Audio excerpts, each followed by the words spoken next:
Wait, aloquacious. Is that a word? That is a word. I thought so. I just couldn't remember what it means. It sounded the same though. Hi, YouTube. YouTube. Oh man, are you gonna get some stuff later? Whoa! Don't make promises you can't keep. Mm-hmm. All right, ready? Here we Under go. promise, over deliver. Right. Stuff. I guess it's pretty underpromising. You don't know Right. what that is. 3, 2, Oh, quick. 1.5. Go. 1. Welcome, Internet, to episode number 85 of the South Dakota Gamer Podcast. I am one of your hosts, Chad Viss. Joining me, as always, from states that aren't South Dakota, Dave Mann. Yes, I am one of those states. One of those, and Joshua Owens. That is my name. We are here once again to bring you awesome podcasting. The best podcast ever made. If you look at our Patreon page, that's what it says. Sometimes I have podcasted from the bed, I've never done that. naked. Well, okay. Dave's just painting word pictures. And if you go to patreon.com/South Dakota Gamer and donate $1,000 a month, I'll send you some pictures. Well, okay. All right, I mean, sure. I'll allow it. Yep. I don't love getting support that way, but I'll allow it. Take it.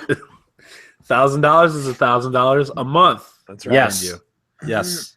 Yeah. Not. What about a one-time $1,000 donation? A one-time $1,000 will get waist down. Well, wow. I mean, So they can't prove it's you. Yes, one time. But also they can't really they won't know if they won't be able to prove it's me to other people, but they actually won't know if it's me either. I mean, that's right. monthly you get a full body head to Toss toe. up. Proof. If they can find it on Google Images, they're entitled to their money back. Yes. I don't like where this is going even a little bit. Reverse image shirts. Right. Yeah, and I'm gonna just hit the brakes on this and say $1,000 or not. If you'd like to donate to Patreon to help us pay for the hosting, pictures of Dave or not, that's different. But help us pay for just the measly hosting of the podcast. That only takes a couple dollars. We'll take that, and we will gladly take it. And we will say thank you to you, just like we're about to say thank you to those of you that have given us a few dollars here and there. We really are grateful to all you people, and I think one of either Josh or Dave, I don't know who's going to do it. We'll see. Let's see who does it is going to say thank you to some people. Thank you, people. Are you looking for someone to say thank you to all of the people individually, like the names? Yeah. Oh yeah. Josh, let's do every other one. Let's do every we can other do one, that. Josh, in order of when they donated. Oh, wow. All right. I think that Quick, means Chad, tell me who donated first, Andrew or Rylan? I think it was Andrew. I mean, I think they. Yeah, I don't know if we can get it in chronological order. I know. Now that he said that, I know. Okay. All right. So, thank you first of all to Mr. Evan Steele, our OG Patreon supporter, the very first, the bold, the brash, the pioneering Evan Steele for his support, signing up on the Patreons. We very much appreciate it. Also known as General Lee Accepted. If you've maybe run across him online, run afoul of him online, I might add. Oh my goodness. Yes, and also speaking of steel, I am very thankful that our steel business in America is thriving. But getting back on topic, Man for president. our second Patreon supporter, Mr. Jake Steele, aka Paco Steele, also known as the guy that sounds like a taco, and I like Taco Bell. Thanks, Taco Bell. Paco Steele. I ran into Paco on Rocket League a couple days ago, and we played one game together. And then food got delivered, and I had to go. Was that like just 2 nights ago? Yeah. Because I ran into Paco and Jordan, but it wasn't on Rocket League, but they were playing Rocket League. I was laying in my bed in a hotel in Georgia, and I was on my Vita, and I jumped into their party, and I could hear them talking, but of course I couldn't play, because even if I wanted to do the remote play, it would have played Chad's PS4, and I couldn't do that because the game was locked for me because I didn't have I didn't own the license. But still, it was cool. Next up, I think we've got He Mr. supports us on a bunch of crazy things. That's right. Next up, I think we've got Mr. Ryland Aller. No. Was Andrew He next? supports us on a bunch of crazy things. He supports us on crazy topics. So Andrew is the next chronologically? I think. So. Well, that's what Chad told me. That's what I'm going with. I have to my go with the belief. South Dakota Gamer. Oh, all right. Well, thank you, Mr. Andrew Complin, who brings very important things to our attention each and every week, including Synchrodem, which is one of my favorite things to date. We have a good one for tonight as well. We do. So thank you to Mr. Andrew Complin, whose wife is a daycare owner extraordinaire. Mm-hmm. And Andrew is a thing noticer extraordinaire. And we appreciate it. Yes. And our fourth Patreon supporter is Mr. Ryland Aller, who I like to lovingly call the Destiny's 1,000 hour plus man. But I have a strange and probably very accurate feeling that he will be well surpassing that very shortly because of the Taken King. And I'm sorry, the new one, Rise of Iron. Right. And didn't they just do some new DLC just like recently, or is it in our list? Maybe that's where I saw it. That's the Rise of Iron. Let me see. Destiny's new raid, Wrath of the Machine, was conquered. Oh, I'm jumping the gun here. Okay. It's part of the part. Yep. Next. Hey, Josh, do you like how this worked out? I do. Next. You do? We've got, say that again.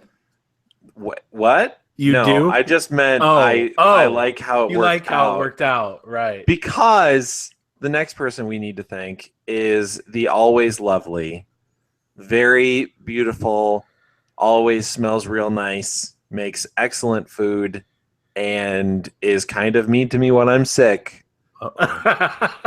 Kind of me. She's sitting right there, isn't she? Cecilia Choi. Uh-oh. No middle name. She doesn't get a middle name this week because she was a little bit mean to me when I was sick a little bit earlier. Just a little. I said a little.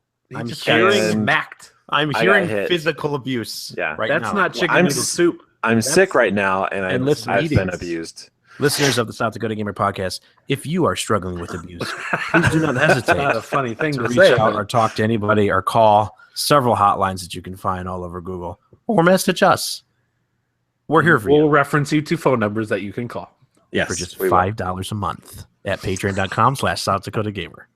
All right, so those are our supporters, and we are ever grateful for all of you and your donations. It helps us get through the months and paying off our hosting. That's going to move us right into notable new releases. So we're hitting we're into the big times where the big games are coming out. It's almost October. Today, that the day for this recording will air, is September 27th, and there's lots of games coming up. This is the last September podcast. Ooh. Next week will be October.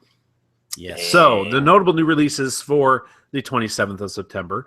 I have 3 of them written down. There are other games coming out, but I think these are the big ones. FIFA 17.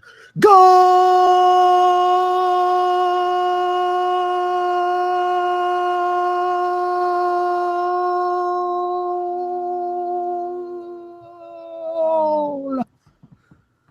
That's soccer talk for you Americans. Yeah. Next, we have Forza Horizon 3, which I am hearing real good things about. And then lastly, coming to the consoles finally, it has been on PC, is XCOM 2 for all you alien hunters out there.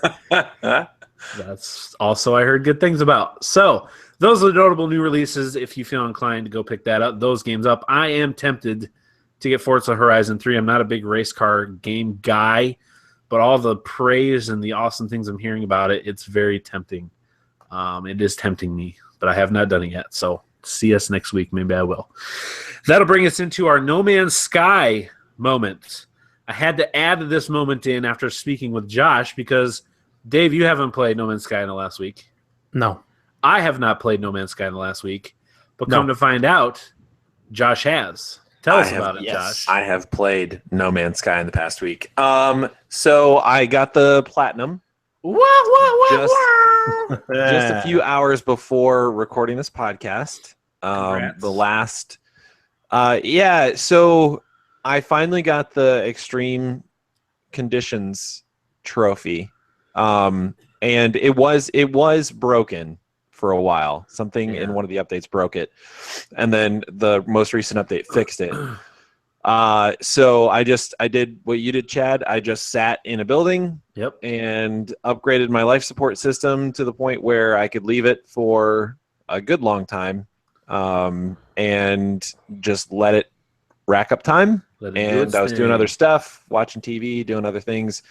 And finally, I got that trophy. So the last one I needed to earn was the Warp trophy, and I was 2 levels away from getting that, and so I just earned it a couple hours before recording the podcast. I am headed to the center. I am 150,000 light years away. Getting close. I have been looking for an Atlas Pass V2 still, and have not found one anywhere. Interesting. It's getting discouraging. Also, side note, the space anomalies with Nada and is it Poe? Who's the other one? The alien dudes? Yeah, I don't know. There's the Korvax entity, which is Nada, I think, and the other one for some reason I can't remember his name. Anyway, Poe maybe. That's a Teletubby. I don't think it's Poe. It's Poe Dameron. Whoever it is. The story there is getting weirder, but I appreciate it because it's adding like a little mystery and intrigue, and it's giving you a reason to not choose the option that they give you. You know, like when you talk to the robot one, for instance, it's always pretty much like, do you want resources or do you want the location of a black hole? Right. And it's giving you reasons to not choose either, possibly. And also with the other one, with the little Gek guy. Poe Dameron. Yeah. So it's cool. I appreciate that. Like, it's adding a little more of a story, and it's making those choices seem like they matter a little bit more, which is cool. So I don't know if that was in the game all the time or if that's been, patched in with one of the recent patches or something, but that's getting interesting. So those encounters are getting a little weird. That's pretty much it. I've been, at this point, I'm just trying to fly to the center as fast as possible, and every now and then I'll land on a planet because I feel bad entering a star system and then not landing on at least one planet.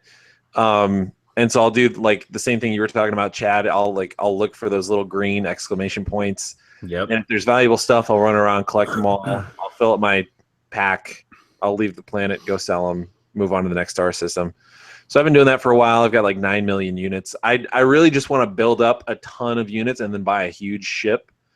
But I haven't found any ships that are any bigger than my ship, even like crashed ships or ships in space stations. That to see what the biggest one is? It was in that story that I had. Isn't it the same as your backpack? 48? Maybe. Oh, yeah, really? Maybe. I think so. There's some really, really big ones that I've seen online, but I haven't every ship I'm encountering is at least one cargo space smaller than mine. Mine is 27, and I haven't found any ships over 27 yet anywhere I've been. So that's a little weird to me too. But that's all I'm doing. I'm headed to the center. Okay, picking stuff up as I go. So still playing it. Animals because for some reason it's very rewarding still when I see an animal. And like I open up my scanner, it's the red dot, and I'm like, "Oh, I gotta scan it." Yeah. While I'm here, yeah. It's leftover, PTSD from having to get that trophy. I think I need to scan any animal I see. Feel inclined to do so. Yeah. Yeah, it's still fun. I'm still playing it. Good. All right. I I plan to get back to it at some point. I've taken to playing it with like podcasts in the background. Yeah, that's a good way to go. It's real cool. Cool. All right. Well, with that, let's get on to what else we've been playing. And Josh, why don't you just continue on since you've been talking? Okay. So No Man's Sky, I played a little bit of Rocket League this week. I tried out the what do they call it? The Rumble mode. The thing you thought you would hate, and I don't really like it. okay, But I think if you go into it with a different mentality, don't go. My advice is don't go into it wanting to win. Sure, have fun. Go into it wanting to F some S up, if you know what I mean. Okay. It's just if you go in there just wanting to like try out the abilities and like just screw with people and maybe also score a goal at some point, then that's cool. If you go into it wanting to like win and play with skill, don't do it because the wrong mode for that. Yeah, the Rumble mode it eliminates the skill factor. Yeah. So it's okay. I don't really like it. Like I would prefer to play, just the regular for realsies game, but it's all right. It's not terrible. It's just not my cup of tea. Okay. I jumped into the RE7 demo because that got updated. There's a new area you can go into. There's a few new items you can pick up. Notably, there is something you can do with the dummy finger now. And you found that out? There is a mannequin hand that you can pick up, and you can combine the dummy finger and the mannequin hand. Oh. And so when you do that, the mannequin hand has a partial thumb and an index finger, and it's still missing all the other fingers. So you can go around shooting people. And then you can't do anything with that hand. Pew, pew. So there's that. You can pick up a basement key, but you can't access the basement. There is a new phone call ending that says all doors can be opened. That's why they're doors. Something like that, but also something that says like, but some aren't meant to be opened for now or something like that. So it's still cryptic, but it implies that like there are things behind some of the other doors and you just can't get to them yet. You can pick up handgun ammo, but you can't pick up a gun. There's no gun. I think that's about it. There's just the one new area. There's no new ending. And that's pretty much it. So the update opened up an area and let you pick up a few more things, but there's still no way to actually solve the demo. So I played through it a couple times and then I left it. I'll wait for them to update it again if they're going to update it again or whatever. I played and finished Journey. Nice. Since I was on here last. That was super cool. And I will absolutely play through it again. Yeah. I love that there's no tutorial.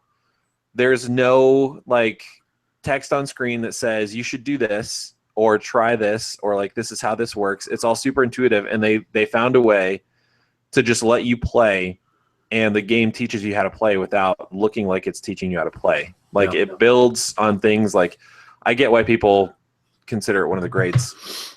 It's really, really good. I met I think 3 or 4 players. Cool. While I was playing through, one like maybe this is just me and my hermity online ways, but 2 of the players that I met were total jerks. Like, they were like screwing things up, and like and you can't talk in the game. No. All you can do is that little chirp. So like I would like go to a thing and like a switch or whatever that we need to trigger. Like trying to be nice, to like let him come with me if I'm going to trigger the switch and like, move on in the level. And so I'm like over there chirping, and then he'll like one of the guys like pushed me off of a thing and then like went on without me, didn't even wait. And then towards the end of the game, there's that like dragon thing that's flying around. And if he gets you, like he'll take some of your scarf away. Right. And the guy that was playing with me then kept like I was, you got to hide, like, so he doesn't see you in the little tunnels or whatever. Well, the guy kept walking out in the middle of nowhere, and then he would run over by me, and so we'd both get hit by this dumb dragon. And I'm like, I'm playing careful, I'm not getting seen, and then he would get seen and run over by me, and we'd both get hit by the dragon. I'm like, you dummy! Like, poor Josh. I wish you hadn't played with me. Like, So, but I finished it. It was really good. I want to play it again because I want to get the rest of the trophies in that game.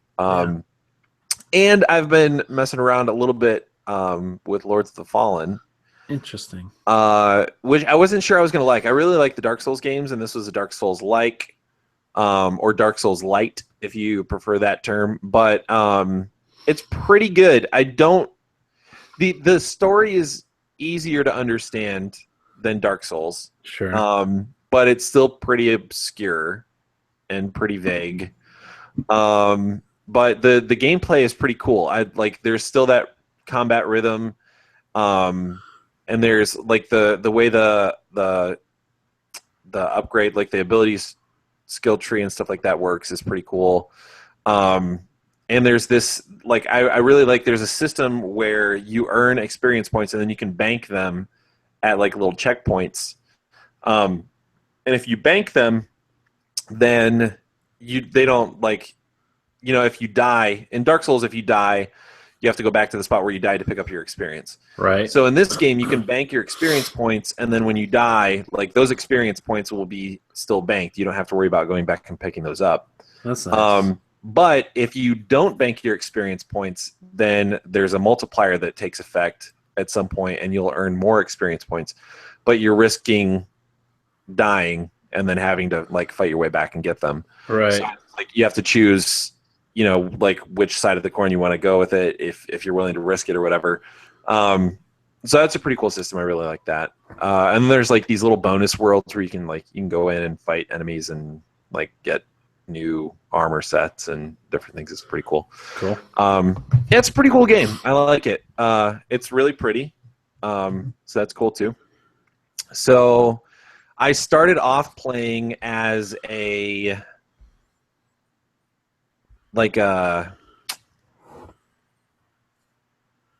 don't know what they call it. Like basically the rogue type character, like the two daggers and Sure. like, you know, real quick and like running all over the place. And I didn't really like it. So I started a new game because I wasn't very far in as like the warrior. So it's like the shield and sword guy. And he moves slower, but I feel better about the game. Like I can protect myself. And so, yeah, it's pretty cool. That is all I've been playing though. Okay. Pretty much. I just installed, The Bunker. I heard people talk about this. The Full live motion video. action, yeah, the live action horror game. I don't really know exactly what it's about. I know it's about a guy in a bunker, Right. Yep. but I haven't tried it yet. Got a text. So You got a text. Sorry, I pulled my phone cover off, and when I put it back on, it must have switched it back to loud or something. Yeah, I've Oh, heard some things about the bunker. It sounds interesting.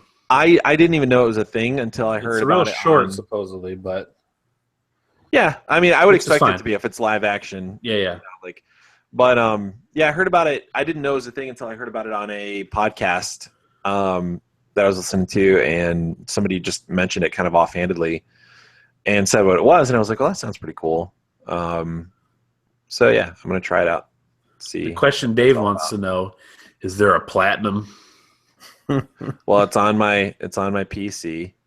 Oh, you got it on PC. It's on the PlayStation 4 as well. Yeah, I got it on So- PC. Okay. So unfortunately, no delete. And that's all I've been doing. Cool. That's a lot of gaming. All right. How about you, David? Well, Chad. Oh, okay. Oh, sorry. I'm excited about this because Good. I played through Hitman Go and got my 7th platinum. Yeah, you did. And Congratulations. it was good. It was good. I'm glad I bought it for you, so you could also get a platinum. On it. Yes, true. Thank you. Congratulations. I also bought because of Evan Steele. I got on into a party with him last week, and he was in the process of platinuming the Pac-Man on PS4, like the arcade version. Hmm. He already did it with Miss Pac-Man, and he was doing it with Pac-Man. So I bought both of those. They were like $4 each, I think. I played a little bit of those. I mean, he told me, obviously, which is not uncommon. It's a very popular opinion that Miss Pac-Man is a better game as far as gameplay and stuff. So I tried to play Pac-Man first, and I got frustrated with it. I got like maybe Rage quit. two trophies, and I went to Miss Pac-Man, and it is easier, yes. But man, I mean, they're not necessarily easy platinums at all. You got to go through there and get like all the different fruits that you get after getting so many pegs on each level, and then you have to do. There's another trophy. I mean, you get a trophy for each of those. Then there's another trophy for getting like so many of them in succession, and then there's like trophies for like getting all of the ghosts with one power pellet. All 4 ghosts, and then there's also a trophy for doing that 4 times. Oh man! Like doing with every power peg in the whole game, killing every ghost with each of them. Jeez. So that's eating 12 ghosts in one level. Wow. That sounds interesting. Yeah. So it's definitely interesting. So I had both of those. I also stopped at a GameStop in somewhere in Georgia or South Carolina. I can't remember what state we were in at the time, but I found for the Vita a Telltale's The Wolf Among Us and The Walking Dead Season 1 for only like $4 each or something, like maybe it was $8 each. I can't remember what it was, but not very expensive. And I thought, man, those seem like really cool games to be able to play on the go. Sure. And also they both have platinums, so that'll be easy to do. But they were cartridges, so I bought them used. I thought about taking them back before. Because GameStop gives you 7 days, you can get a full refund. Not a whole lot of money. Be able to just keep them for, if I ever sell my Vita, that they'll get those games or whatever. So played through that. No, I'm sorry, I didn't play through it. Played almost through the first chapter. And it's such a good game. It's fun to play. Yep. It's just as clunky as I remember it on the Xbox One, which wasn't that long ago. It was just last Christmas, I think I played it. So I mean, it's a Telltale games anyways, but I also put in Deus Ex Mankind Divided. I had bought that the week it released and hadn't played it yet because I was trying to get through some other stuff before I sucked my teeth into it. I know that you talked about playing it because you got it through game sharing. Yeah, and wasn't really your cup of tea at the time. Yeah, and I haven't tried it again since. But yeah. I went ahead and played it. Just today, stuck it in, and I think I'm really gonna like it. Yeah. I went through there and did all the tutorials that I could to learn because it's definitely a deep game. Yeah. Lots to do. There's like 4 different control schemes you can pick from. I wasn't really sure what to do at that point. I mean, I just picked the default, I think. But right, I ended up going with the default. Like it's like this is the way the game is supposed to be played. There's an option to play it like those who remember playing Human Revolution, and then there's a typical first-person shooter controller mode to use. But I found out by reading that if you use like the typical first-person shooter control scheme, it's familiar, but there are some things that kind of change because of the way they have augments set up and the way they have different attacks set up. So like when I read somebody's like, oh, I actually switched the FPS mode and it was a lot smoother, and I actually developed this really strange technique where I sprinted with my left thumb and then I used my left index finger to push the up on the D-pad to do that. I'm like, I'm not doing that. Yeah, no. I'm not doing that. I mean, it's hard for me to use triangle to sprint in a game. But someone else said that they don't really sprint that much. I mean, you can use like a different augmentation attack or whatever to do that. Anyway, so I'm kind of really enjoying it. I'm starting to learn the hacking. I read up a bunch on that. I read up a bunch on my inventory, different spaces and stuff, moving stuff and keeping different guns and bullets and different types of ammo, and then different types of grenades. And then you've got these things you use to they're kind of like a stim pack for your technology meter, that like your energy meter that lets you do these different moves. And then you have stim pack type things for your health, obviously. And then I was climbing through vents. Anyways, it seems like a game that'll take me a long time to do because I want to explore everything. Yeah, there's a lot there. Yeah, and the story's interesting. The story's also very deep, very in depth. So I mean, if it's hard for you to focus, you might get lost in it. But I think I'm going to like it. Also, can't forget, we were speaking of a Telltale recently. I played episode 2 of a Telltale Games Batman. Yes. And I liked it. I am still liking it very much. I have no doubt I'm going to like it all the way through. It's a very interesting take on the Batman story. As far as I know, they've never done anything like this before, as far as the storyline goes. So it's very cool. I got to my first real question as to whether or not, Alfred said, so are you going to handle this as Batman or are you going to handle this as Bruce Wayne? What'd you do? It gives you the pros and the cons, right? Yeah, without spoiling it, which way did you go? I went with Bruce. Really? I went with Batman. I went with Bruce. I'm I'm at a loss here. I've already made some decisions where I kind of think, oh man, Yep. because in my mind, the way I see Batman, I kind of see him as the Christopher Nolan Batman, where Bruce Wayne realizes that sometimes Batman has to be the bad guy because that's what Gotham needs rather than what Gotham wants. And so Batman can take the blame, he can be the bad guy, and then Bruce Wayne is whatever he is. But then there's a part of me too in my gameplay of this game where I'm kind of like, Bruce is a smart guy and the story's different.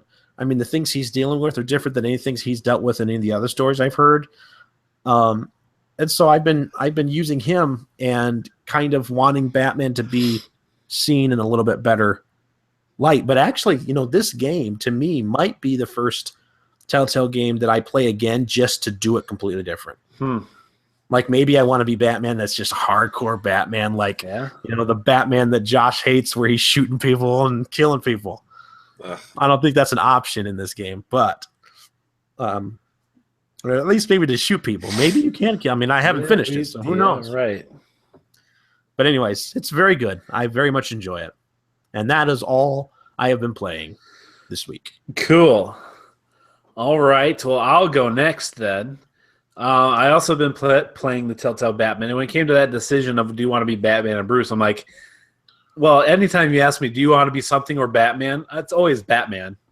I mean, I'm like, yeah, I want to be Batman. Batman is more fun to play as in the game. I mean, playing as Bruce's story. I think they've even told you that from the beginning that, you get a different look. You get to play as Bruce and make some decisions as Bruce where you put yourself in a position. But I'm like, yeah, Batman's just more fun to be. So that I chose Batman. And there are consequences for your choices sometimes, so which is cool. So I played that. I agree with you. I'm liking it quite a bit. I also played some of the Battlefront DLC, the Death Star DLC, and that is so cool. It is. I need to jump on my Xbox. So I bought the season pass, so I've got it. Yeah, you should. It's so good. You kind of have 3 different waves. I'm getting to the point. Okay. Side note, all right, I don't know how the Kind of Funny guys do it. They got 4 or 5 different podcasts and shows that they do where they talk about similar things to remember what you said where.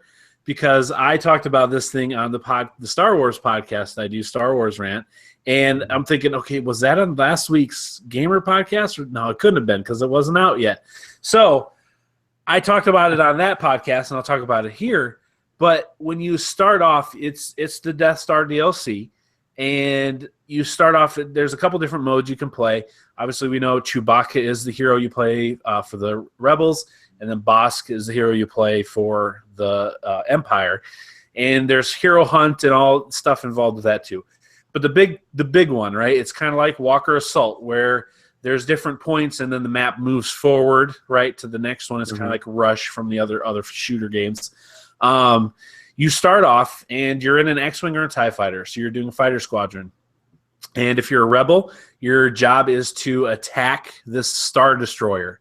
So you're in space, and you see the Star Destroyer just hovering in space outside a planet, and it's massive, and it's so cool. It looks awesome. And it's there, and you look over to the right, and there's this planet that looks like what our Saturn would be.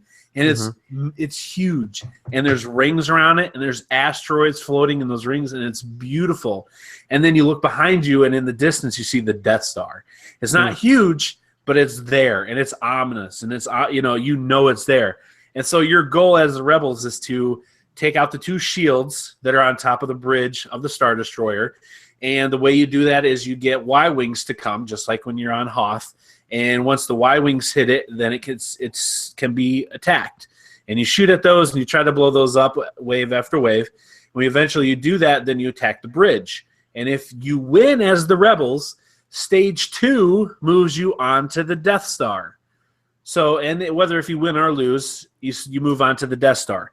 So the next stage shows a shuttle flying into one of the hangar bays of the Death Star. Rebels getting out. R2 is on the Death Star. He's at some point inside the Death Star.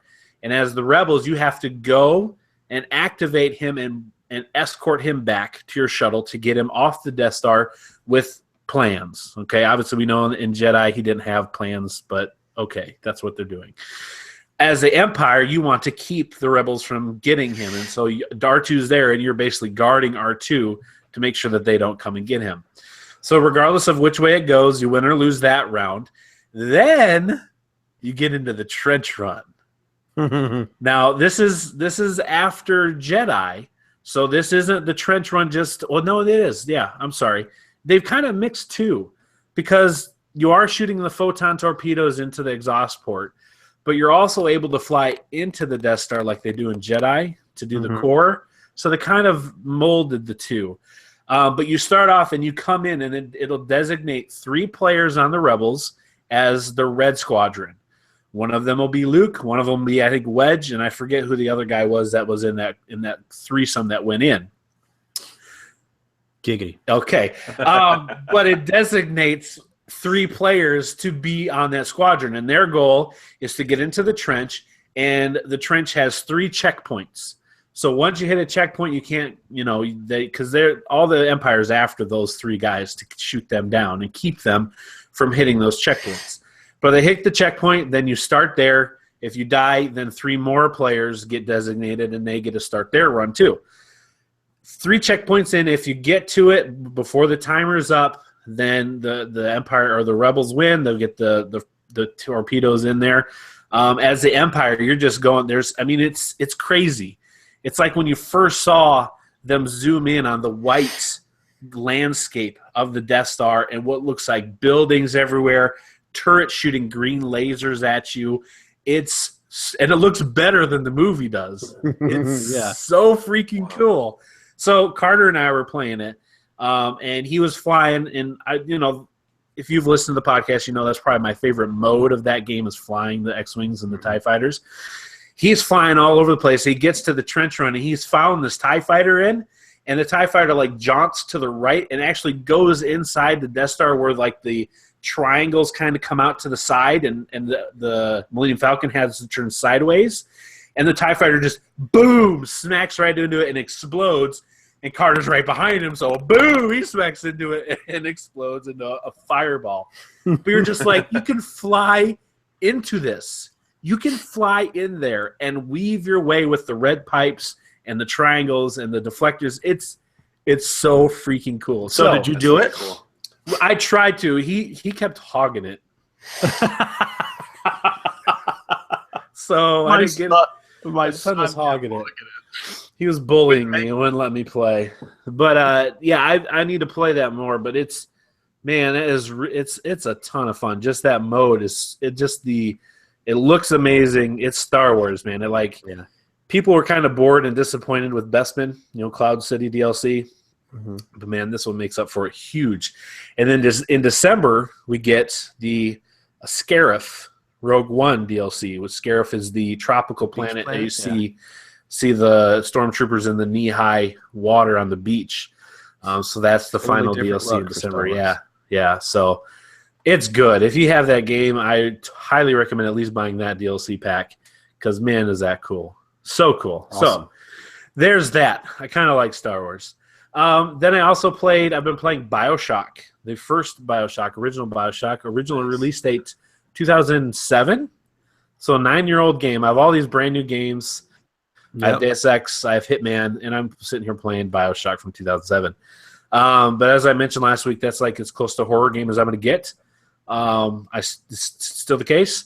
Have gotten to Andrew Ryan's office, and spoilers for, again, a 9-year-old game.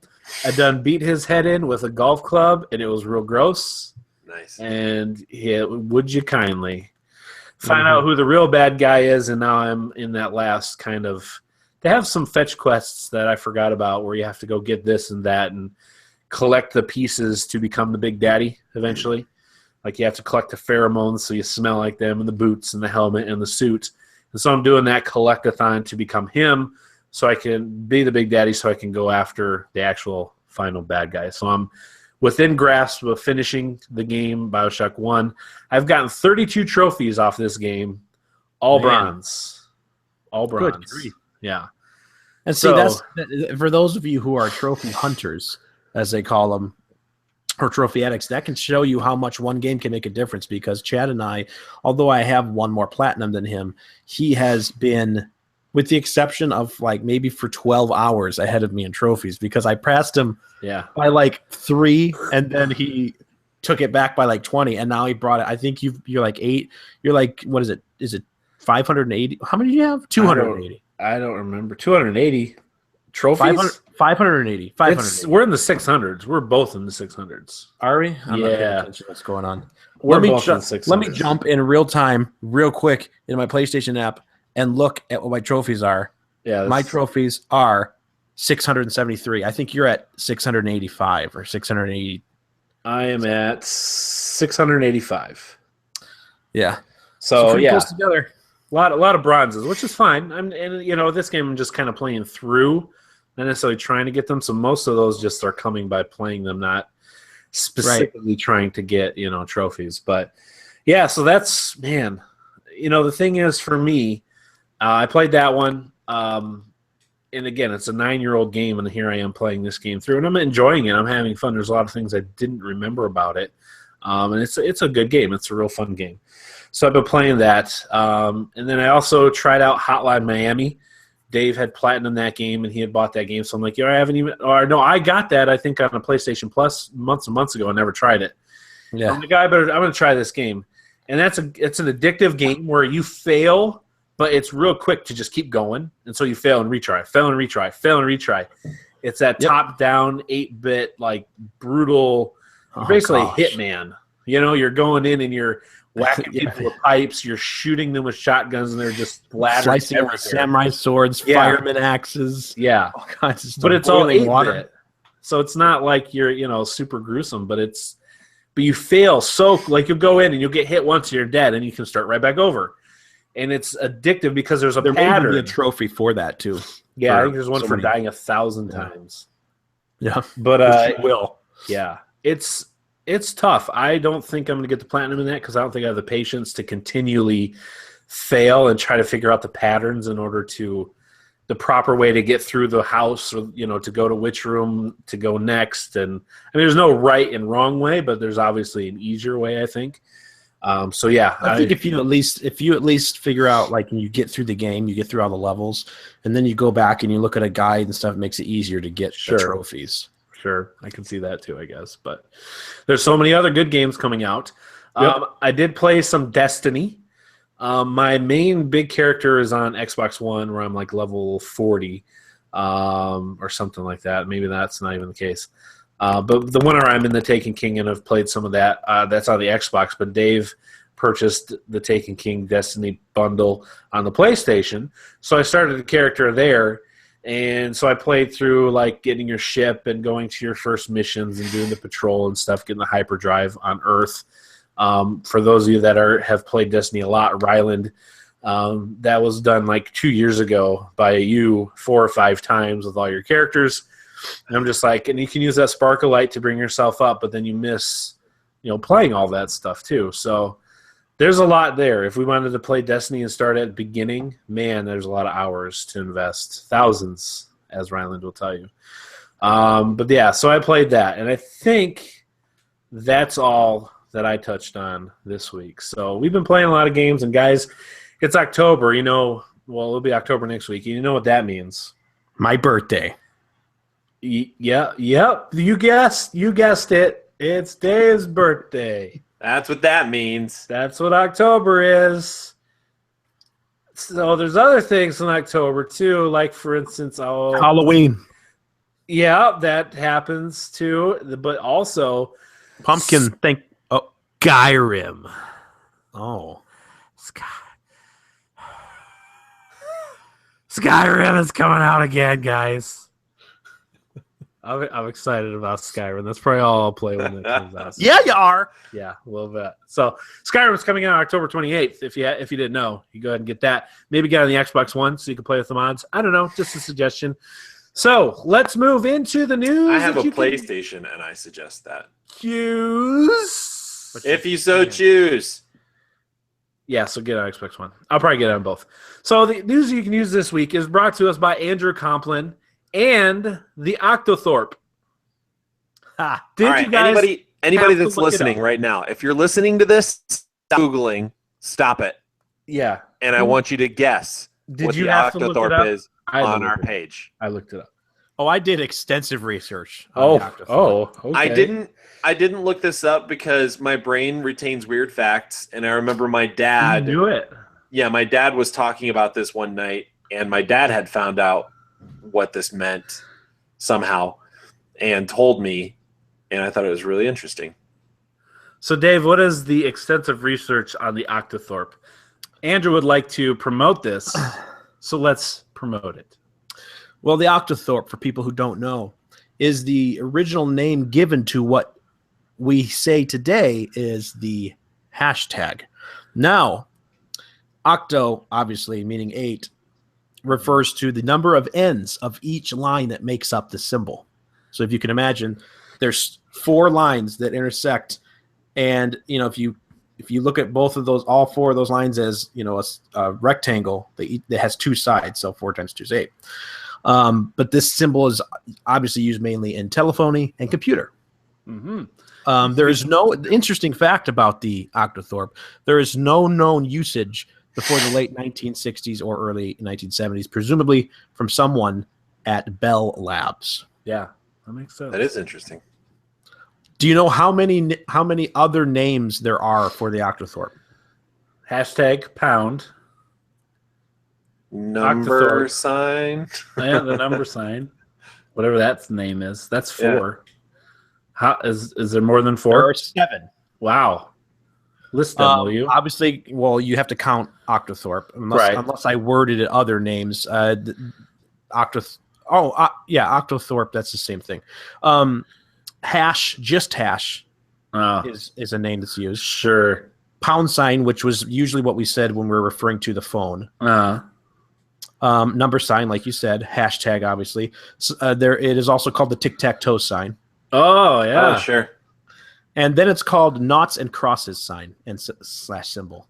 To who? Noughts and crosses. To whom? I've actually heard it referred to as noughts and crosses, and it was by somebody I'm almost positive that said, "Have you ever heard it referred to as noughts and crosses?"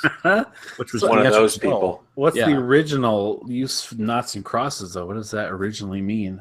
I'm not sure. I didn't do that extensive research, Well, but I found out that was another name for it. interesting. Octothorpe, and Thorpe was referring to a sports figure. They think that somebody that had something to do with it. That's why they named it, because they were a fan. One of the people that is presumably was involved in coming up with it in Bell Labs was a Jim Thorpe, the Olympian? yeah, I'm pretty sure that's him. Was a fan of that guy. Cool. Octothorpe. That's where it came crazy. from. That would be like if I was a famous person and somebody developed a new letter and they were like, I'm going to call this the Thingy Josh. Yeah. The Or Octojosh. Yeah. Like, really? That was Oshkosh. you were just a fan. Bagosh. You were just a fan of an athlete and you're like, I'm going to throw his name on the end of it. And now People we, at Bell, they say people at Bell Labs, there's conflicting reports, like they try to deny that, but they can't find any information that, other than that. originates anywhere from other than Bell Labs. Interesting. And we use it every day, most of us, probably. Well, now it's a hashtag. if It's you're a on, huge deal. yeah, if you're on Twitter, even Facebook, you Yep. most likely use the Octothorpe all the time. Yep. And you didn't even know it. You didn't even know it. You're welcome. It's hard not to name every podcast here going forward Yep. by Andy's promotion, because Synchrodim, Octothorpe, they're real cool words. Real cool words. So thank you, Andrew, for sponsoring the news that you can use this week, and thank you, Octothorpes. You're the best. They are fun. So short news week, light news week. There were things that I could include that I didn't feel were necessarily worth talking about. Does one of them have to do with the movie? One of the things that you didn't include? What movie? Okay. Obviously not. I do have one thing to add. Okay. At the end. I just wanted to make sure you didn't include it. They're right there. Those are the only ones I have. No, I mean I just wanted to make sure it was one of the items that you purposely included. Oh, okay. Yeah, I don't know what you're talking about. So Okay. you can add that at the end. All right. Or the beginning or in the middle. I really don't have a preference. So first of all, we'll say Call of Duty is one of the games coming out. Actually, that one's coming out early November, Infinite Warfare. And they announced the beta dates for that game. We just recently finished playing the Battlefield 1 beta. That was a lot of fun, real cool. And so Call of Duty also will have a beta time frame set up, and they let us know what that is. If you pre-ordered the game on the PlayStation 4, beginning at 12 p.m. Central Time on October 14th, you will begin to be able to play the beta for Call of Duty Infinite Warfare. If you pre-ordered it on the Xbox One, you'll be able to begin playing that 1 week later on the 21st of October. So PlayStation gets an extra week of beta time for Call of Duty, and the beta will end on the 24th of October. So that's literally like 2 weeks before release of the game, which is interesting. I don't know how quickly changes can be made, but that's when the beta will be available for all you people that want to play Call of Duty. Next, continuing with Call of Duty, Call of Duty 3 is now available backwards compatibility on the Xbox One. My favorite memory of Call of Duty 3 is on, I don't know what the name of the map is, but it was me laying down on the floor under a table with a sniper rifle, looking out the doorway down an alleyway, Nice. and watching the enemies peek their head and boom, taking them out. Picking them off. And people getting so mad at us Kippers! because we were playing a military shooter like we would if we were in the military in real life. Yeah, you can't. You're supposed to run down the alleyway and Yeah, you're supposed to run. yourself. You're supposed to run down the alleyway with the 50 cal sniper rifle. Yeah. Jump up on a box, jump on the hood of the car, jump off the car and do a 360 and shoot without looking and kill the guy. That's how you're supposed to Realism. play Call of Duty. If you Realism. don't do it like that, you're a noob and a camper. Obviously. So yeah, Call of Duty 3, that's real cool. Backwards compatible on the Xbox One. If you want to go play that, you now have another way to do so. Next, Ubisoft CEO, French dude, said he was able to try the Nintendo NX. And I'm paraphrasing quite a bit here, but some of the things he said is that it is new and interesting and very Nintendo. And he said that in a positive way. It wasn't a jab. Now, what is just blowing my mind, again, and this is just redundancy at this point, but this thing's supposed to come out in March. Correct. I mean, People are able to play it right now, and we still have not even seen it or heard the name yet. right. And we know Ubisoft has been very friendly to Nintendo. When the Wii U came out, they created Zombie U, which was specifically designed for the gamepad. They had Assassin's Creed come out. All the Rayman games came out on the Wii U. So Ubisoft is very Nintendo Raving friendly. Rabbids. Yep. The Rabbids games also. So, did I miss something, or weren't we suspecting we were going to hear something about it this month? We thought we would at the Tokyo Game Show, and Okay. we did not. We did not. So obviously there are developers playing it and using it because they have to make games for it. Amazing that it's not leaked yet. It is interesting. I mean, we have had a lot of rumors. Right. And you may come to find out that every single one of those rumors is true. As late as today, I believe, or this weekend, website, I forget the name of it, where it was, released a release date and a price. They had put December 31st, 2016 as a release date, which is probably just a placeholder because that's the last day of the year. But they also had a price on it, I believe, of $349.99. Which is a little high for a Nintendo console. I think the Wii U, Again, this is not a console either. Well, it's a if the rumors are to be believed, it's a handhold / dockable console, I suppose. So I don't know. It's the reason I put this note in here for what the CEO said is new and interesting and very Nintendo. Not that he would come out and say something negative necessarily. Obviously, he was very careful with his words to not give away anything. But this is the first time we've heard anybody besides Nintendo say anything about it other than speculations and rumors. It's a guy that's had his hands on it, and he gave his impressions as being positive. The way I interpret that is those are two statements separated by a comma describing each other. Sure. Because new and interesting is Nintendo's way of doing it. Yeah. So I don't know if I would read into very Nintendo. That means it's like something else they've done. I think it simply is just, it's out of the box. Yeah. And outside the box, I should say. Yeah, it's out of the box. Different from what everybody else is doing. So, all right, couple more things real quick. Destiny, as Dave mentioned earlier, the new raid is what he was referring to called the Wrath of the Machine. And they have this thing where they do worlds first. The first group of or clan of players to complete the raid. There's always a lot of streams going on, and Bungie gives them their props for being the world's first. Apparently, shortly past 2 hours after the raid was released on Xbox, Clan Redeem is the name of the clan, had defeated the raid world's first completion. So I don't know if Ryland and his crew were right there. I assume they were right there along with them, because I know he was talking with me a little bit this week about, man, you got to get on it. You got to get to it. Even if you haven't done all the Taken King stuff, just start the Rise of Iron. It's awesome. He loves everything about it. There's a new weapon that they got rid of that he got back that was like his favorite weapon before, and he was super stoked about that. So I'm sure his group was playing the raid. I'm sure they have defeated it by this point. And then I know they'll do a harder version of the raid as well at some point to finish that off. So it sounds like people that are into Destiny have stuck with it, the last 2 years.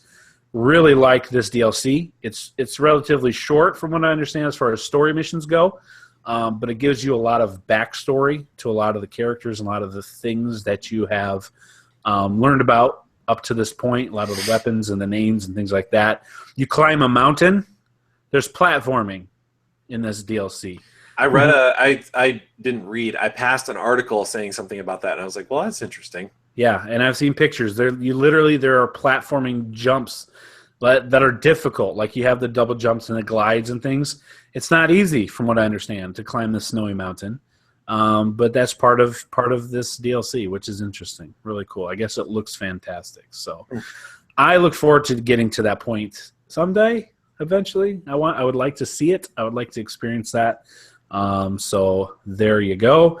And then finally, as of today, and I don't even know, it may not still be available, there's an app on the Xbox One that was a Nintendo 64 emulator. It wasn't a game. It's an app that gives you access to an emulator to play Nintendo 64 games for $9.99. For everywhere that I've read, people are shocked that this has made it this far, that it's actually available to go and purchase to play these games. That's super cool. So if it is still there, I don't maybe get that. It may not be there forever. It's been available on Windows 10 and Windows mobile devices for a few months through the Windows Store. Okay. The latest update has changed things to where it allowed it to be interesting on the Xbox One, is what I just read. That's super interesting that Nintendo would allow it to be on the Windows Store for that long also, because Nintendo is super protective of its properties, as we well know. So, very cool. All right, well, that does it for the news, except for Josh's last point. Yeah, I do have one thing to add. Apparently, I read via Game Informer today, heard of it, that there is a Firewatch movie in the works. Huh.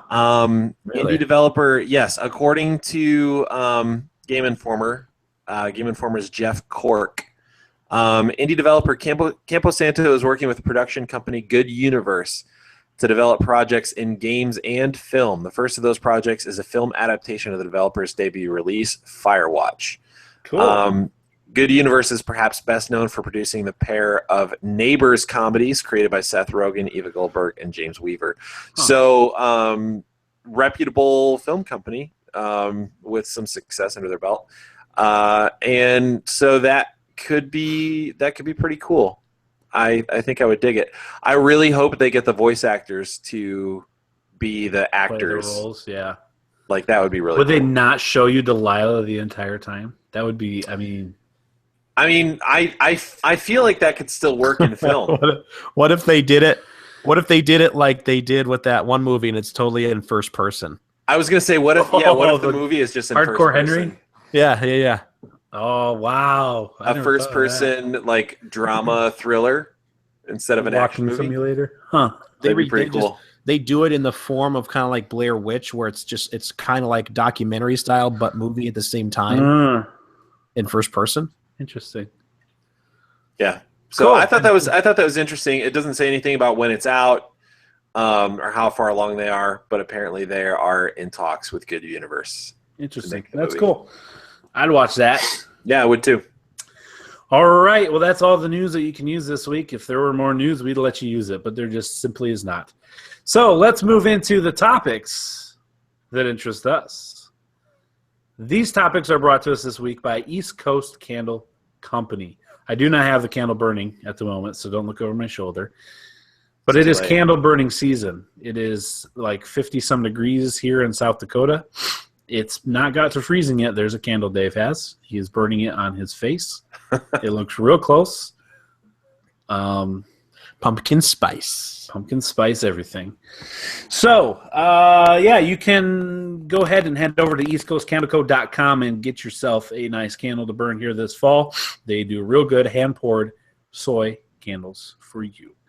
So, I have two topics because I figured our podcast would be a little bit quick. The first one doesn't have to be super long. It's just I thought of it. I actually heard other people talk about it, and I thought it was a great thing to talk about. Speaking of Nintendo NX, or speaking of Nintendo, the NX is supposed to come out in March. Like Dave mentioned, we don't know really anything other than rumors and speculation.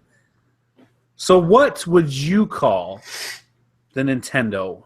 No, nay, not what would you call it. What is going to be the name of the Nintendo NX? Let me give you a couple.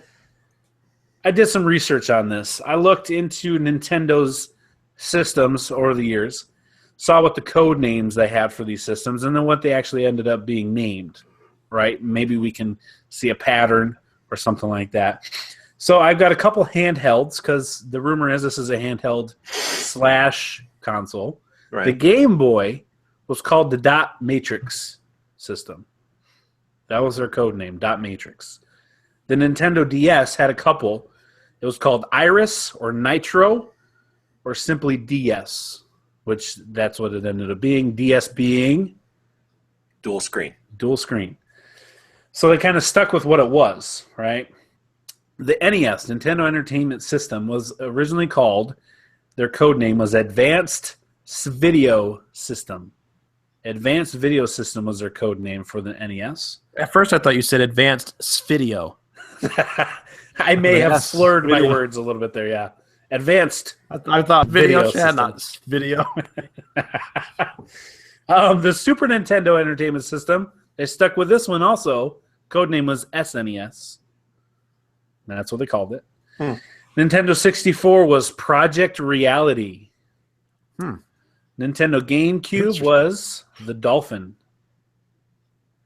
The Wii, The dolphin. yeah, the Dolphin. The Wii was called Revolution. The Wii U was Project Cafe. And now we have the NX, codename NX. So, what is Nintendo going to name their system? Who wants to go first? Well, I will give you my answer by prefacing it with this short statement. He's written a monologue for his answer. I was thinking about this, especially since I shouted out my answer on the text thread, and you go, no, save it for the podcast. Oh, okay. That's how I talk in text. First of all, it kind of goes back to what I said when you mentioned the NX being a console, and whether or not they ever say that, I can never consider something I'm playing in my hands to be a console. That's a handheld to me, and it's a handheld that docks. And I think, honestly, I have a feeling that Nintendo's next piece of hardware is going to, in a sense, be their last. Not like literally their last, but I think that they're going to just kind of like expound on this same thing, because we're all in agreement they're not even trying to compete with Microsoft and Sony, and I don't think they need to. Sure. But that being said, the consumer, I think, interprets that as their hardware is not as good as Sony and Microsoft. And I think that the fact that no one's buying their stuff it reflects that. Now, as far referring to specifically the Wii U, right? Obviously, the Wii had great sales. It was very different. Yeah, but something that's quite the opposite is their handhelds.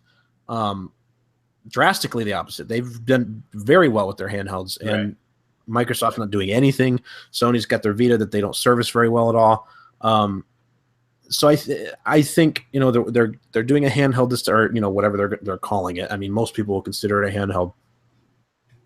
I think that they're coming to terms with that they're having a console and doing all that stuff is not really where their forte is anymore. I mean, they were the best when they were the best because they were really the only people doing it. And not to say that their stuff was not good, but along the lines of something that Josh has always said, and a lot of people obviously agree with that, is that their software, their games is where it's at and where it's always been. Mm-hmm. They've got incredible games. And that hasn't really changed. I mean, their IPs and everything, their characters, everybody still loves that kind of stuff. And so I think with that in mind, kind of like moving more towards handheld, I think that a good idea, and maybe I'm completely wrong, I just think I would love to see them just call it the Nintendo. Just the Nintendo. It's always going to be the Nintendo. Just if they even choose, because I'm not even convinced that after this that they're going to keep giving out hardware. Yeah, I mean, like that. I tend to agree with you. I think on top of what you're saying, plus nostalgia, like right, the 30-year-olds like us that love that stuff. If you just call it either the Nintendo or just Nintendo, yeah, I kind of think perfect. I kind of think the Nintendo, because technically the NES is Nintendo. I mean, sure, Nintendo Entertainment System. I know there's like differences in words there, but I like the Nintendo, and I think with them, they're breaking into the. I mean, like they had Pokemon Go and whatever, but the Mario Run we talked about Mario Run, yeah, looks incredible. Like it looks like. I mean, I know it's just a running game, but it looks like the Super Mario World. Yeah, right. On your phone. And or like the Super Mario 3D or whatever on the Wii U. Mm-hmm. It looks really cool, and I'm definitely going to get it. And I know it's coming to Android later, and I don't think that they're done with that. I think they're kind of testing the waters, but they know the response is going to be big, and they're going to keep doing that. And I think I wouldn't be surprised if somehow they tie in whatever they do with the NX with stuff later, have mobile type sure. Connections and stuff like that. So I think, I could be way wrong. I wouldn't be surprised if they don't call it something else, but I would love to see it called the Nintendo. All right. How about you, Josh? I'm going to go with, I think they should call it the Nintendo. I was going to make a joke and say the Super Wii Cube, but no, I've been kind of like tossing around the idea of them calling it the Nintendo Extra. Okay. Actually, that's cool too. With an X, because they did that sometimes. Yeah. Because like, especially if it's like this idea of you can dock it at home or take it with you. That makes a lot of sense. Like that solely based on Nintendo Extra NX, yeah. Right. Solely based on the NX thing. Also the fact that I'm really hoping, and I kind of expect that almost everything's going to be playable. Like every Nintendo thing that you've Past been able to do. Yeah, which would fall into the lines of extra. I mean, you're not just getting current gen or whatever this is. Yeah, it's you're going to get everything. Right. That's good. You stop having to buy all these things over and over and over and over to keep playing them. It's just here, and you're going to have it. I like both of those. Go ahead. Well, I was just gonna say, I will say, Nintendo has been so out of touch with the people who are their market. I wouldn't be surprised if they took it some weird direction and called it some weird thing, and I wouldn't be surprised if they didn't make everything playable across the board. Like, it wouldn't surprise me, but I hope they surprise me. Right. Yeah, I get what you're saying. So, yeah. Okay. I like that. I didn't think about that one. I like the Nintendo. And this isn't original with me. I heard it elsewhere, but I also I heard Nintendo Go. Yeah, makes sense too. To have it on the go. Because obviously, like Dave said, just every game has Go after it. Yeah, oh man, Mario Go. Legend of Zelda Breath of the Wild Go. Yeah. It's like Dave mentioned, the handheld has been their market. That's where they've succeeded, recently. The Wii U, not necessarily. And if they attach Go, like Pokemon Go, and kind of give you that mentality, so when the average consumer sees Nintendo Go, they will associate that with, oh, that's something I can play on the bus or I can walk down the street with and play. I feel like that would also set proper expectations for this thing too. If it's first a handheld, second a console right. at home. Yeah. So. Yeah, it's like the opposite. Like the Wii U tanked, and it was a console that you could take on the go. But this is scratch that. This is a handheld. You can take it wherever you want, obviously. But for those of you that like to sit on your couch and play it on the big screen, you can do that. It works. Big screen mode for Steam. Yeah. It's like the opposite of the Wii U. Yeah. The Wii U failed. Now we have the opposite. Let's have success with this thing. Sure, a must. It equals. All right, well, good, cool. I just that's a good topic. I thought would be good names. If you guys have a good name out there listening, or something you think that it will be called, let us know. Really, like seriously, don't listen and go, yeah, that's cool. I think it's this, and they just never tell us. Like we like to talk about this stuff. The three of us like to talk. We would love to include you into that conversation. We would definitely talk with you, whether it be on Twitter or Facebook or email. Tell us what you think it'll be called, and we'll converse about that. We'll tell you why we think what you said is great, and if what you said we think is wrong, we won't tell you that because we want you to listen next week, and we'll still tell you it was great. Exactly.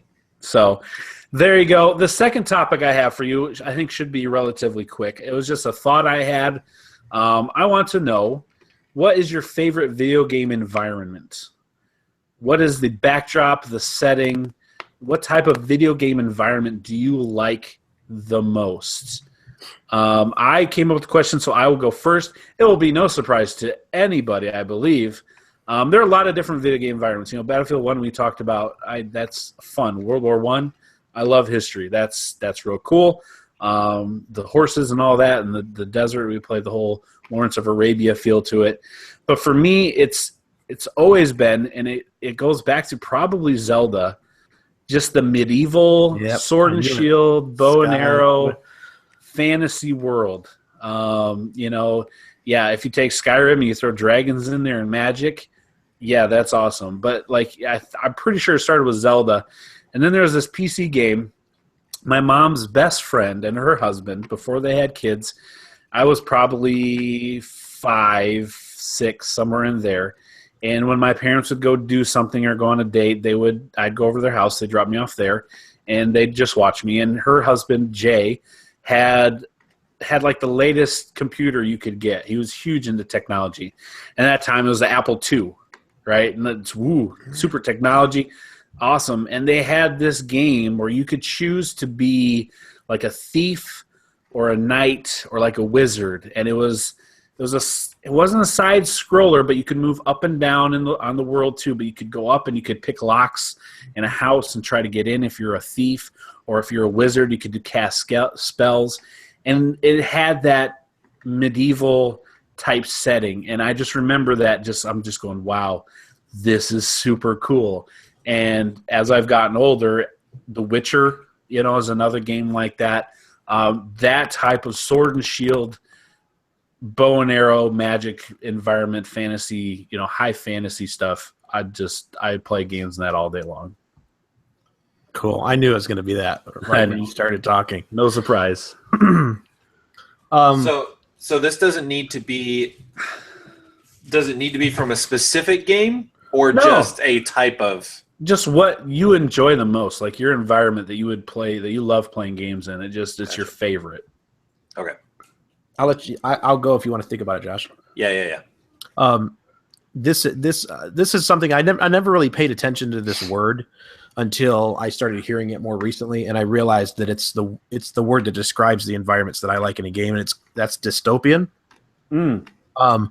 Games like The Last of Us, BioShock, the world has fallen apart. Yes, it's basically it's our future, and it's after the zombie apocalypse, or after a virus outbreak, or after machines take over, or it's basically society that has run amok or that has decayed. Horizon Zero Dawn that's coming out next year is a good example of it. Yeah, just our world in the future that has basically destroyed itself, and there are people. It's the story about the people still surviving in it. Movies like I Am Legend, good examples of stuff like that. I've always loved that in movies, in games, and any type of stories. Cool. Sci-fi would have been a close second, which I'm surprised it wasn't. I thought it might have been yours, Chad. That's up there too. But I really like the dystopian one. Cool. Josh? I'm torn. I really, really like the dystopian stuff, like Dave said. The Fallout, for me, like Fallout games are awesome.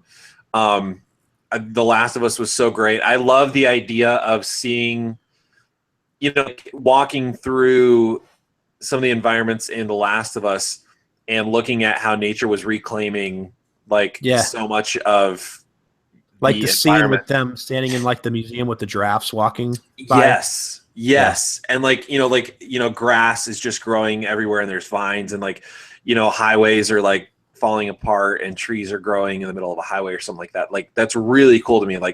Signs that things have been, just terrible for who knows how long, years and years and years and years, decades. And so I think that's really cool. And so it's either between that and environments like Myst, where it's kind of empty. It's sort of a lonely feel, and there's no indication that there's anything bad or wrong going on, but this doesn't feel right. There's something that feels a little bit off, and along with that, in Myst or Riven or those types of games. Dear Esther was another one. It's a kind of an empty world, but because it's empty, they can't have you focus on characters to maybe distract from how undeveloped the landscapes and stuff are. Yeah. So then it has to be beautiful. Right. And so that was always one of my favorite things about games like Myst or Dear Esther, or I'm forgetting one. The Witness. Duh. Yeah. Beautiful, beautiful game. And again, it's got that feel something's wrong, but you don't know what. But there's no real indication that something's wrong. Which that probably ties into the dystopian landscapes pretty well. Because it's so far in the future that something's happened, but there's no real indication of exactly what. But things aren't quite right. So yeah, I like that stuff. I love the idea though. I would probably have to say dystopian if I had to pick a favorite.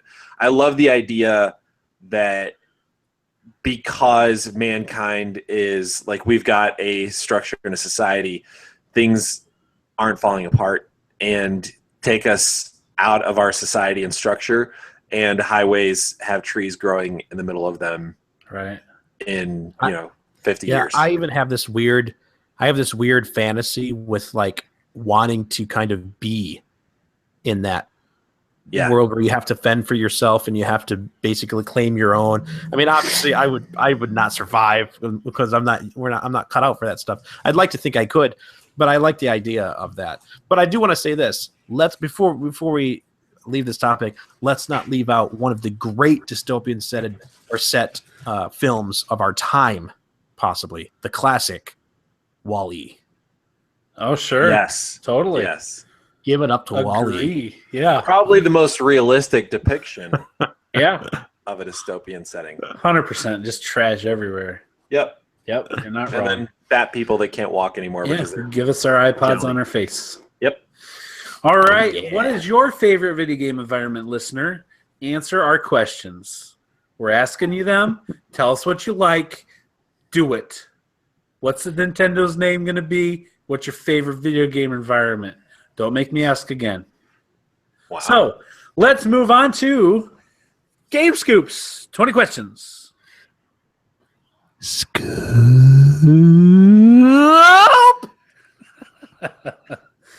All right. So this week is Dave's week to choose the game. So Josh and I will pick the game. Josh, start. Go. Boom. Can you jump on things to kill them in this game? Wait. No. Can you jump on the things that you're killing to kill them, or can you jump on things to kill other things? What? Okay. When you jump on a thing, a living thing in this game, can you kill it by doing that? In the sense that I think you're asking, no. Okay.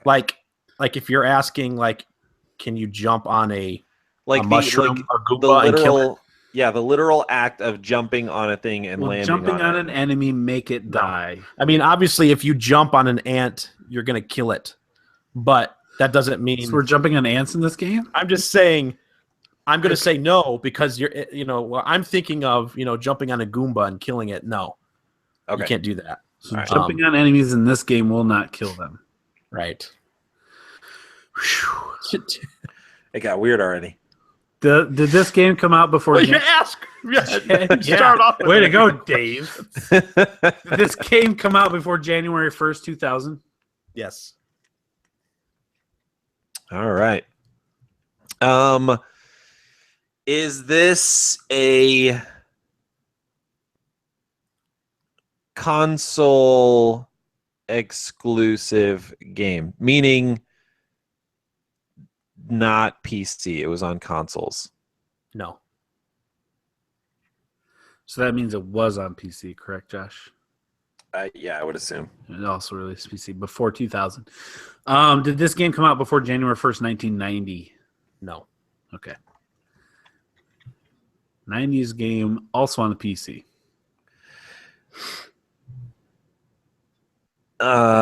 Is this do you shoot a gun in this game?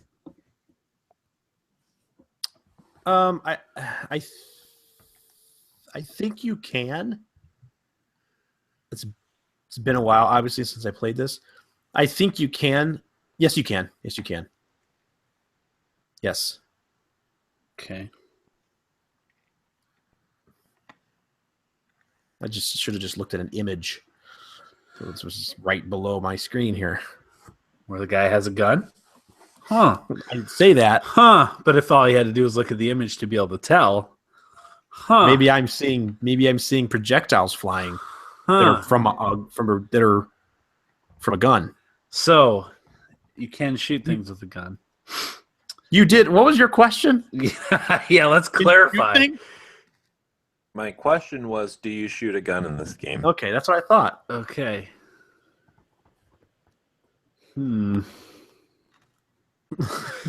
Are you human? Yes.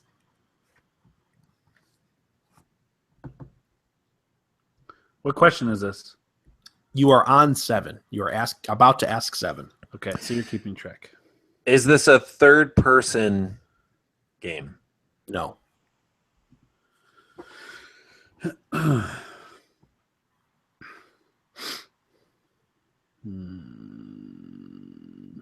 Are the enemies in this game also human?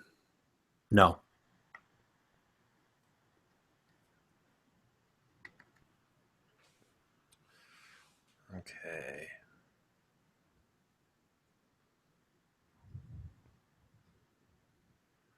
Is this Oh, I thought she had froze for a second. is this question 11? This is question 9. 9. Okay. So you can shoot guns. It's not third person. You are a human, but your enemies are not. Is this a... I do want to say this. I may have been misleading on the gun question. I may have made it seem like you shoot guns less frequently than you do. Okay.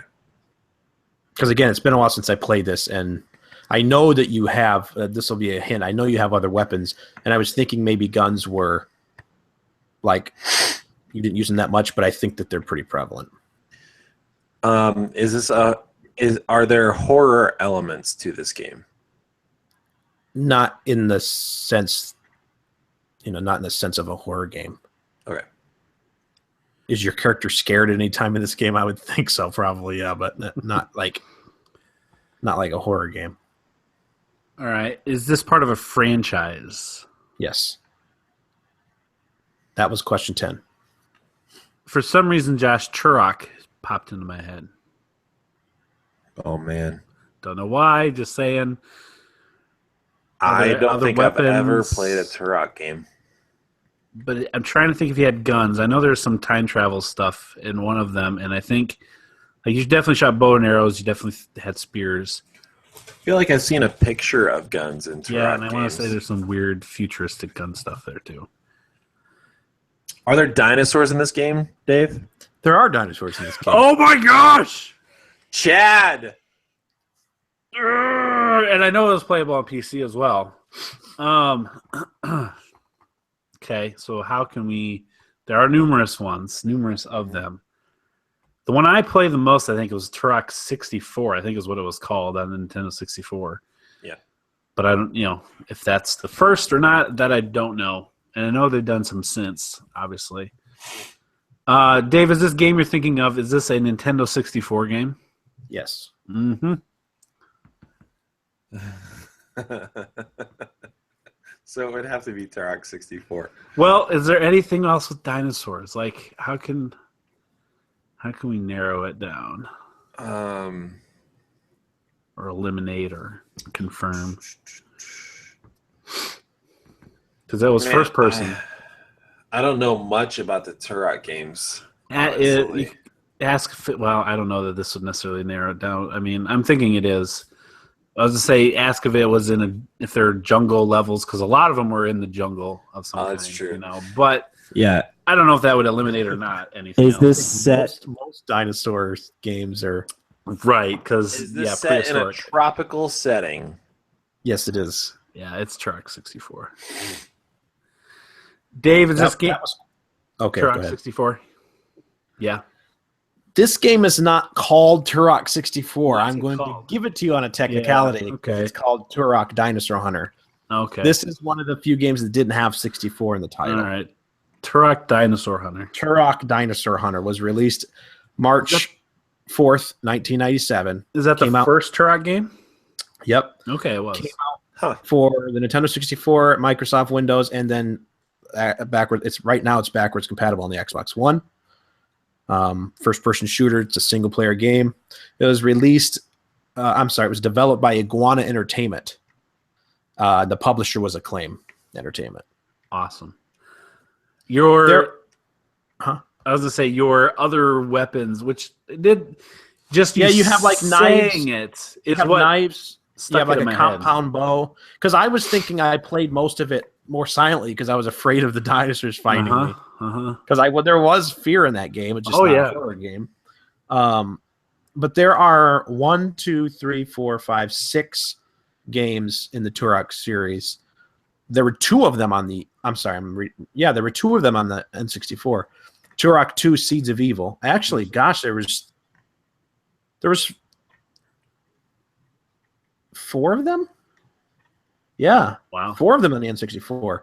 Turok Wow. 2: Seeds of Evil, Turok Rage Wars, which was a non-canon game that was released in 1999. And then Turok 3 Shadow of Oblivion was released in 2000 for the N64.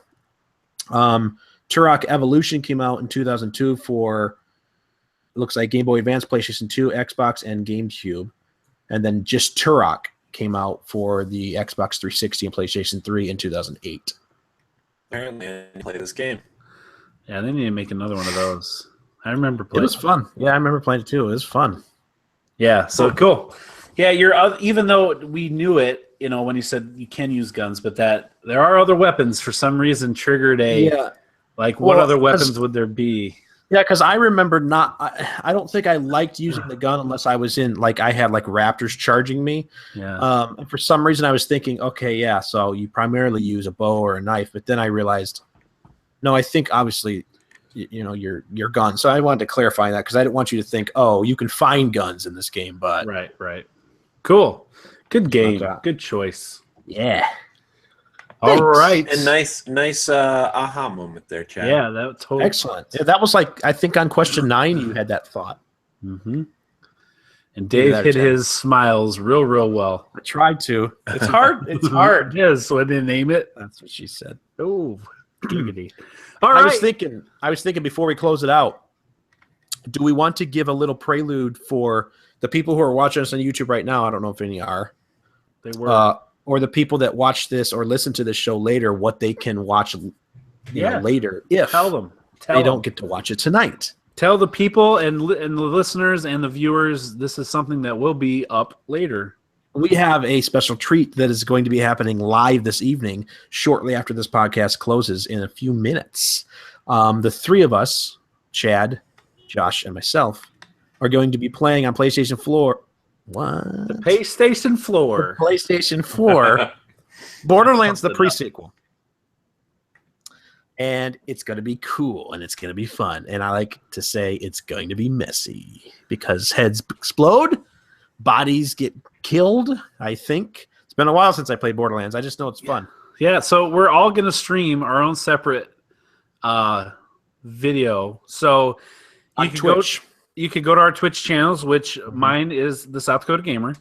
Mine is the Bagel Dogs. And Josh? I don't know. Doesn't remember. What is this called? I put yours on Facebook. I put yours. What's the number? What's the 2-digit number you put after your name?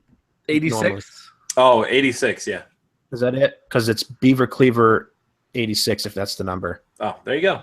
I did put it on our Facebook page, and I'm going to look at it right now. It's pulling up just to make sure. Because for some reason, I thought I had a 3 in it. But maybe I'm just way off base there. But either way, you can watch us live here shortly. Or if you're listening to this. Beaver Cleaver 86. Okay. Or if you're listening to this on the iPods or the iTunes or the over whatever you want to listen to them on, you can go. And we'll upload all 3 of them to our YouTube page as well. But you can go to our Twitch channels and check out our specific perspective.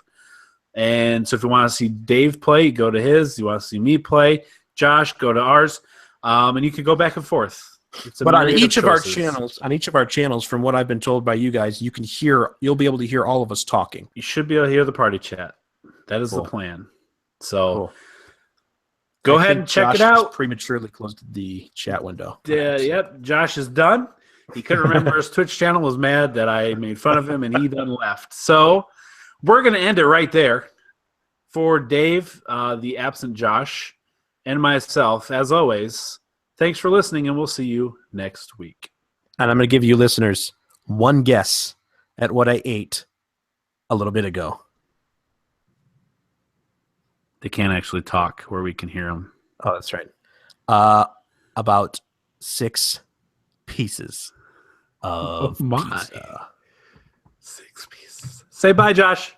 Bye, Josh. Do it.